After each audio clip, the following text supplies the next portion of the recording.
In this chapter, I'm just going to briefly go over all the different window types in Blender and all the different elements within each window.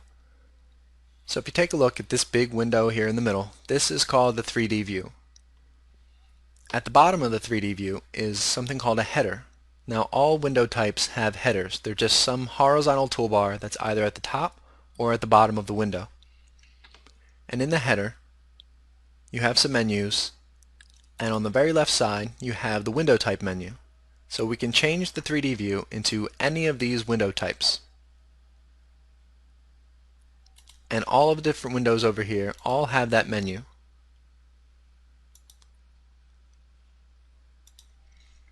Now each window you need to scroll on or scroll through has a scroll bar, but you can also middle click and drag. And some of the headers might be cut off a little bit, like this one here. This is the header for the properties window. You can middle click on that and drag it left and right so you can see all the different icons that have been hidden or cut off. You can also zoom in and out of all of these windows. For example, the property windows here on the right. If you hold Control and middle click and drag it, you can zoom in and out. It just makes all the elements within it bigger or smaller.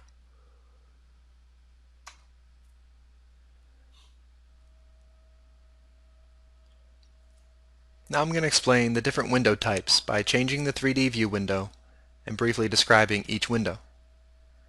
So in the 3D view header, I'm going to click on that, and 3D view is at the bottom. That's where we're at. If I change that to the timeline, you get something that looks like this. Now this is for animations. It shows you the frame that you're on and the start frame and end frame for your animation, and it's basically just information for making an animation.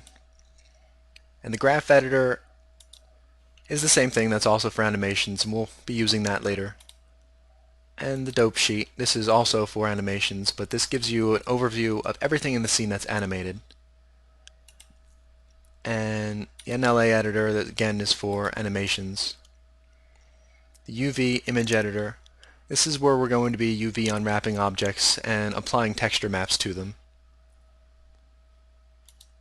And we can load in images and save images from this window.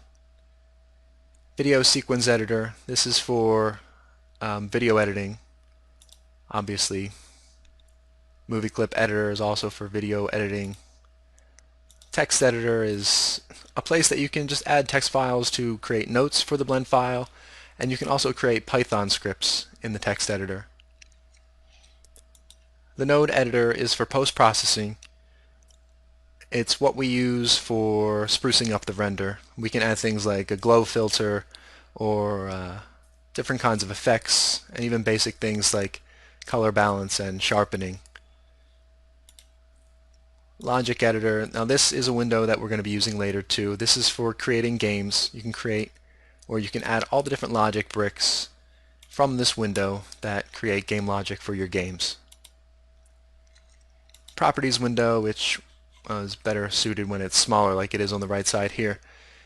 It's a very important window, and we're going to be using it all the time. From this window we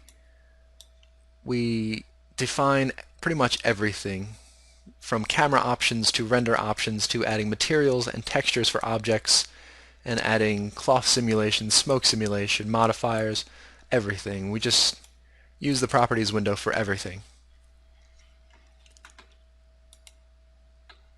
And the outliner. Now the outliner is basically just your scene organized in text. In the outliner you can see everything in your scene, and you can select it individually by its name. So the outliner just outlines every object that's in your scene and what type it is and what its name is and what material it has and all that stuff.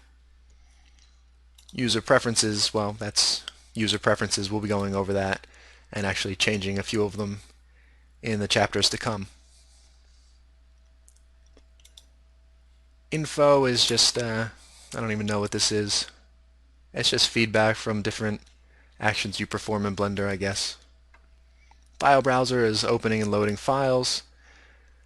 And Python console is for Python stuff. So all of that was just to give you a primer on what all those windows are for.